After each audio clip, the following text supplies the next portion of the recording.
আসসালামু আলাইকুম। আমাদের খামারে ১ম আরকি খামারে মেহমান আসবে। তো এই কারণে মেহমান বলতে আমাদের যে গাভীটা আছে, এই গাভীটা হয়তো আজকে বাচ্চা দিবে। তো এই কারণে সকালে ছটফট করতেছিল। তো এই কারণে আমরা গাভীটাকে আমাদের উঠানে আমরা বের করে নিয়ে আসছি। তো আমরা সচরাচর গরু উঠানে বের করি না। তো এখানে যেহেতু অনেক জিনিসপাতি আছে, আমাদের ভ্যান আরো অন্যান্য সামগ্রী আছে। তো এগুলাকে আমরা সরানোর চেষ্টা করতেছিলাম। তো বাচ্চা দেওয়ার সময় আরকি হয়ে গেছে। তো এই কারণে আমরা কিছু ছালা এবং কিছু ছাই নিয়ে আমরা আরকি এগুলা রাখার চেষ্টা করতেছিলাম। কারণ বাছুর দেওয়ার সময় এই ছাইগুলো দরকার হয় এবং ছালাগুলোর দরকার হয়। কারণ বাচ্চাটাকে যাতে মাটি না পড়ে এই কারণে রাখার জন্য এই ছালাগুলো কাটতেছিলাম। আর কিছু ছাই রাখতেছিলাম যেহেতু বাচ্চা হওয়ার সময় এগুলাকে টেনে বের করতে হয়। তো বাচ্চা যেহেতু এসে পড়েছে, আলহামদুলিল্লাহ আমাদের খামারে বকনা আরকি বাচ্চা হয়েছে। তো বাচ্চা হওয়ার কথা ছিল ১ সপ্তাহ পরে, কিন্তু ১ সপ্তাহ আগেই হয়ে গেছে। এর কারণ হলো যে এই বাছুরটা পেটের ভিতরে আরকি পায়খানা করে দিয়েছিল। তো এই কারণেই বাছুরটা আরকি ১ সপ্তাহ হয়তো আগেই হয়েছে। তো আমরা চেষ্টা করতেছিলাম যে বাছুরটা হওয়ার পরে এই যে পায়ের যে খুরগুলো আছে এই খুরগুলোকে আমরা সাথে, সাথে কেটে দেওয়ার চেষ্টা করতেছিলাম। কারণ এগুলা যদি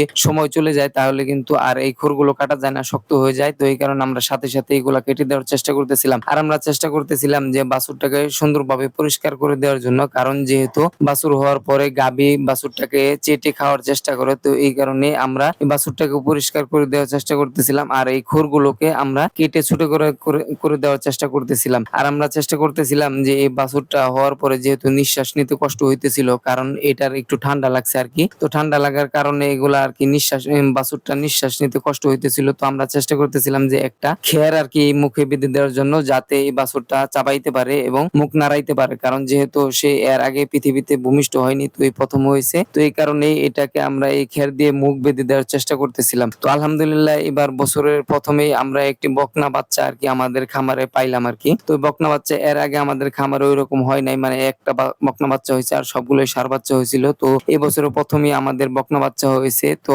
আমরা এটাকে 100 ফিজিয়ানের আরকি বাচ্চা দিয়েছিলাম আরকি, ৮০% দিয়েছিলাম। তো আমরা এরপরে চেষ্টা করতেছিলাম যে কিছু চুন নিয়ে এই চুনগুলাকে আমাদের যে গাভীর শিং আছে, তো এই গাভীর শিঙে আরকি আমরা দিয়ে দেওয়ার চেষ্টা করব। কারণ আমরা মুরুব্বিদের কাছে শুনেছি যে এই শিঙে নাকি বাছুর হওয়ার পরে বাচ্চা দেওয়ার পরে আরকি চুন দিতে হয়। তো এই কারণে এটা আমরা পালন করার আরকি একটু চেষ্টা করতেছিলাম। তো আলহামদুলিল্লাহ বাছুর দাঁড়িয়ে আরকি বাছুর দুধ খাওয়ার চেষ্টা করতেছে। তো এই বাছুর ১ ঘন্টা পরেই যে দাঁড়িয়ে গেছে। তো এই কারণেই আমরা চেষ্টা করতেছিলাম যে এই শাল দুধটা আমরা টেনে দেওয়ার চেষ্টা করতেছিলাম। কারণ এই শাল দুধটা যদি টেনে না দেই তাহলে হয়তো উলানে চাপ খাইতে পারে। আর যেহেতু দুধ ছাড়ে নাই, এই কারণে আমরা এই বাটটাকে পরিষ্কার করে দেওয়ার চেষ্টা করতেছিলাম, যাতে বাটটা পরিষ্কার থাকলে বাছুর যাতে ভালোভাবে দুধ খাইতে পারে। তো এই কারণেই আমরা এটার বাটটাকে পরিষ্কার করে দেওয়ার চেষ্টা করতেছিলাম। তো আলহামদুলিল্লাহ বাছুর আরকি দৌড়াদৌড়ি শুরু করে দিয়েছে, যেহেতু ১ ঘন্টা হয়ে গেছে। তো ১ ঘন্টা পরেই আরকি বাছুর হাঁটা চলা শুরু করে দিছে। তো সকলকে ধন্যবাদ। সকলে ভালো থাকবেন। আসসালামু আলাইকুম।